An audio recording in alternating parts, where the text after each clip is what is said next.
வேலைவாய்ப்பற்ற இளைஞர்களுக்கு மாதம் மாதம் ரூபாய் 4000 வழங்கப்படும் அப்படின்ற மாதிரி தமிழக முதல்வர் அறிவிச்சிருந்தாரு.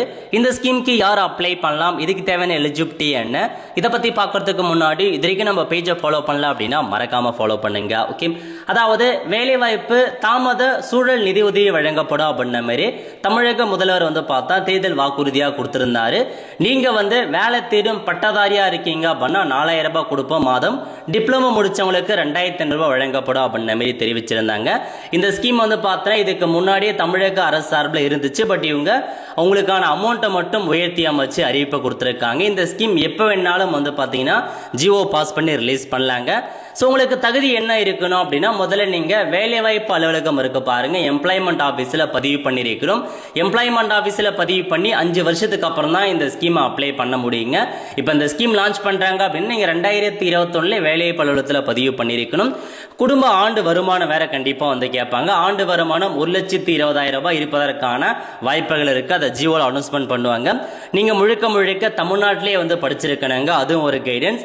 இது இல்லாமல் முக்கியமான இன்ஃபர்மேஷன், நீங்கள் எந்த ஒரு கவர்மெண்ட் ஜாப்லேயோ பிரைவேட் ஜாப்லேயோ சுயமாகவோ எந்த தொழிலுமே பண்ணக்கூடாது. முழுக்க முழுக்க நீங்கள் வேலை இல்லாமல் சும்மாவே இருக்கீங்க அப்படின்னா மட்டும்தான் இந்த ஒரு உதவித்தொகை உங்களுக்கு கொடுப்பாங்க. வேலை தேடிட்டு இருக்கணும். அது மட்டும் இல்லாமல் ஏதாச்சும் படிச்சுட்டு இருக்கீங்க, கோர்ஸுக்கு ஏதாச்சும் படிச்சுட்டு இருக்கீங்க அப்படின்னா கண்டிப்பாக இந்த ஒரு ஸ்கீம் மூலமாக உங்களுக்கு கிடைக்குங்க.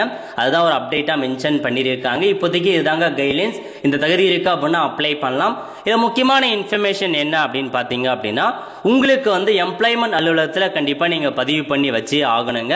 ஸோ இந்த வெப்சைட்டில் போயிட்டு தாராளமாக நீங்கள் எம்ப்ளாய்மெண்ட் ஆஃபீஸில் போயிட்டு பதிவு பண்ண பாருங்க. ஏன்னா அது உங்களுக்கு ரொம்பவே இம்பார்ட்டன்ட். ஸோ இதாங்க இந்த வெப்சைட்டில் போயிட்டு நீங்கள் எம்ப்ளாய்மெண்ட் அலுவலகத்தில் லாகின் பண்ணலாம். யூசர் ஐடி பாஸ்வேர்டு கொடுத்துட்டு கரெக்டாக எல்லாமே பதிவு பண்ணி வச்சிருக்கீங்களா, 10th 12th டிகிரிலாம் பதிவு பண்ணியிருக்கா அப்படின்ற மாதிரி நீங்கள் தெரிஞ்சுக்கோங்க.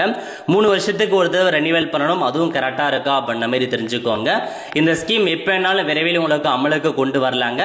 டாக்குமெண்ட்டை பொறுத்த வரைக்கும் எம்ப்ளாய்மெண்ட் அலுவலகத்துக்கான கார்டு இருக்கணும், உங்கள் பேங்க் புக் கேட்பாங்க, வருமான சர்டிஃபிகேட் கேட்பாங்க, அதேமாரி வேலை இல்லாமல் இருக்கீங்க அப்படின்றதுக்கான ஒரு சர்டிஃபிகேட் கேட்பாங்க. இந்த டாக்குமெண்ட்ஸ் ரெடி பண்ணி வச்சுக்கோங்க. விரைவில் இந்த ஸ்கீம் அமலுக்கு வரும், அப்போ அப்ளை பண்ணலாம். இப்போதைக்கு இதுதாங்க உங்களுக்கான கைட்லைன்ஸ். நிறைய பேருக்கு தெரியப்படுத்துங்க. அடுத்த ஒரு நிலையோடு சந்திப்போம். நன்றி, வணக்கம்.